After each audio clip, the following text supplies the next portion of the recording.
Hey everybody, happy Memorial Day.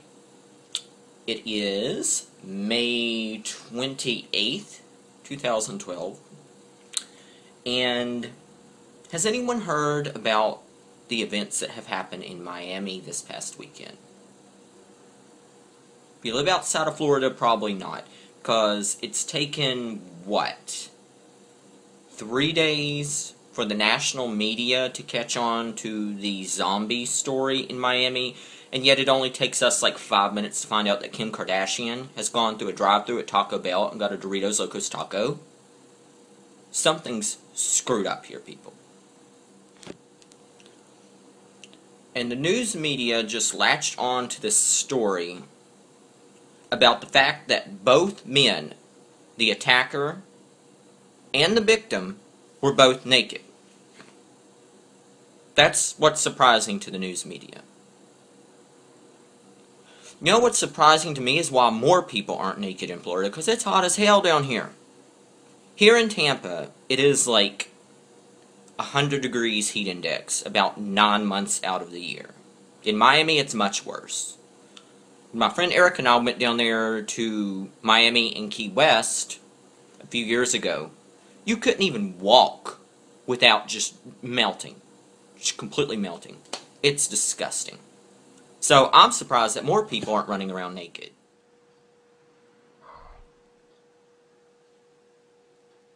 Sorry, I'm hearing things. And there are people that have gone on Twitter.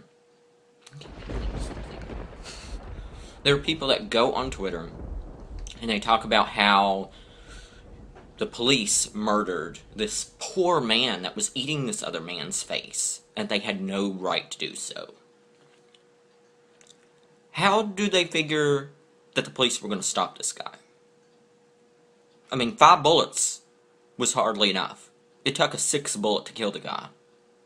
And these people think that a taser is going to stop this guy? Those people are stupid. And if anybody leaves me any comments below saying, "Oh, the police are murderers," deleted. You know, there are some people out there also that are saying that this type of crazy crap only happens in Florida. And you know what? Touche. It's true. Because this zombie attack was not without precedent. About, I don't know how many months ago, it was probably about 6 months ago, right here in Tampa Bay, over in St. Petersburg, there was a vampire attack. Now, how that incident occurred, this man in a wheelchair, this elderly man in a wheelchair, is just chilling on the porch of this dilapidated, rundown, closed Hooters restaurant in this sketchy neighborhood, and he sees this woman just wandering past, just minding her own business. And he's like, "Hey, pretty lady, why don't you come over here and join me on this old, run-down, deserted porch? We can chat in the middle of the night. Nothing's gonna happen."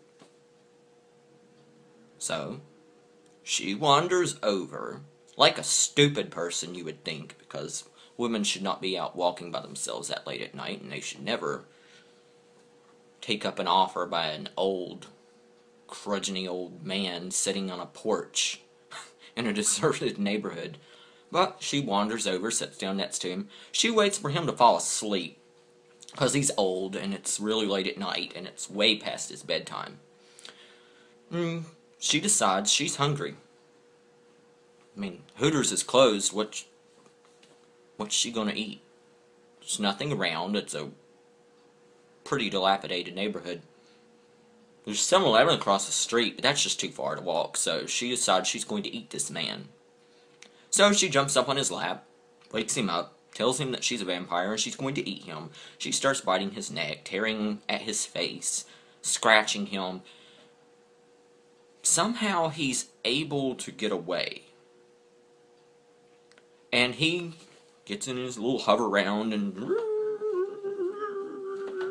somehow makes it across the street to the 7-Eleven, away from this woman, who obviously must be a pretty weak vampire if she can't chase him down and attack him and finish him off.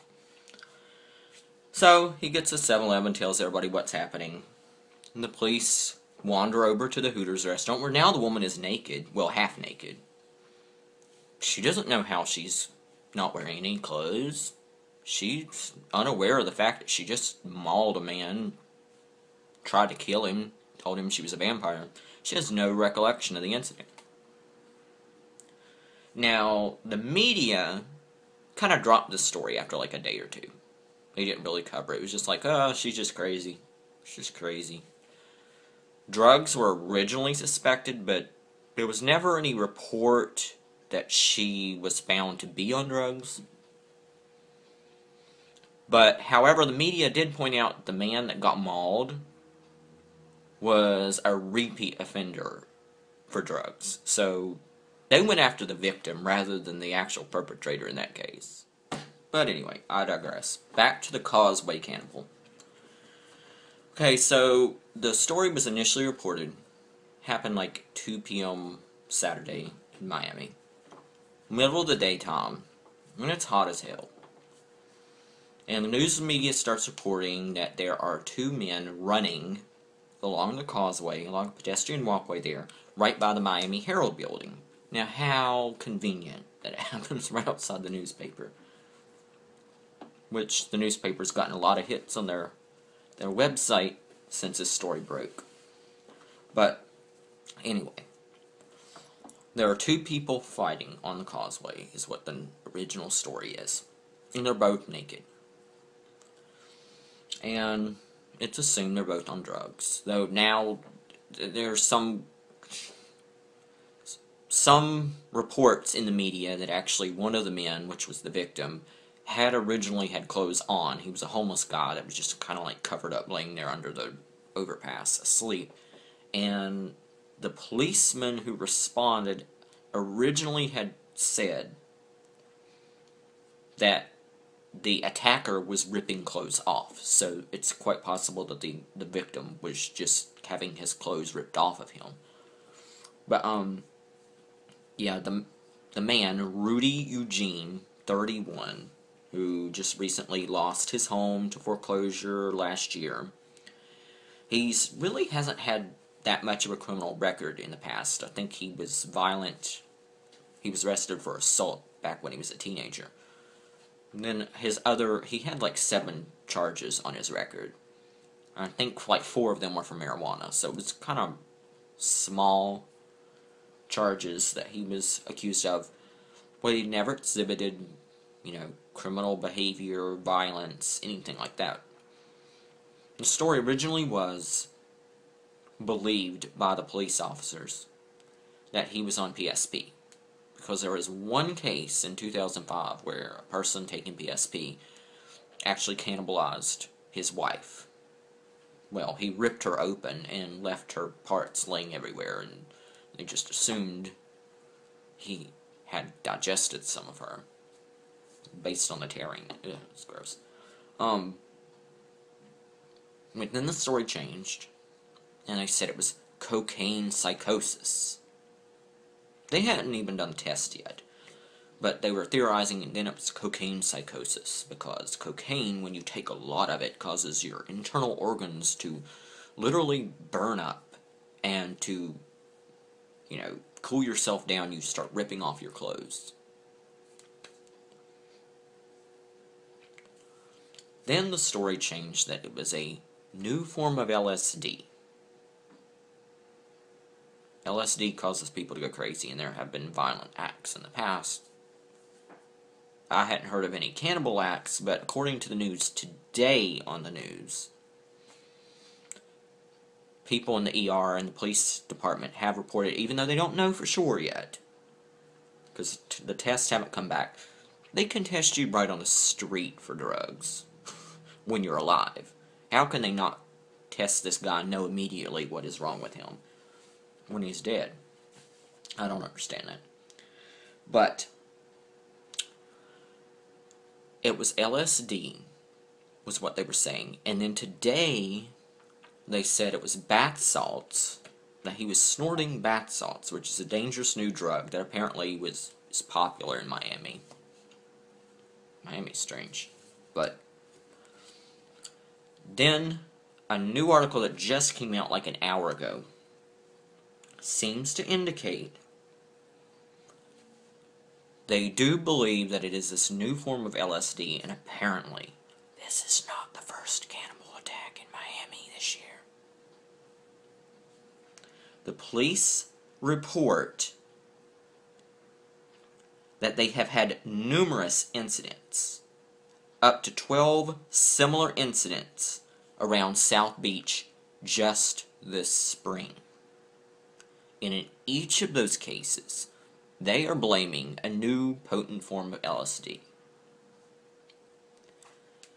The symptoms cause a person to completely lose all function. They become an animal, usually incapable of coherent conversation, speech. They become raging, Incredible Hulk. Like the police officer that's talking to the Miami New Times says, I'm going by similarities in other cases of excited delirium I've researched in just the last couple of days. Eugene was so uncontrollable that police had to repeatedly shoot him to finally kill him. This is a very, very, very disturbing story. And, I mean, if LSD is so prevalent there in South Beach that people are just turning into raging zombies, that's a major problem. And why can't people figure this shit out? I should not be taking this crap. It's gonna screw me up. But people are stupid. They'll go for a stupid high, and they do stupid things. It boggles my mind.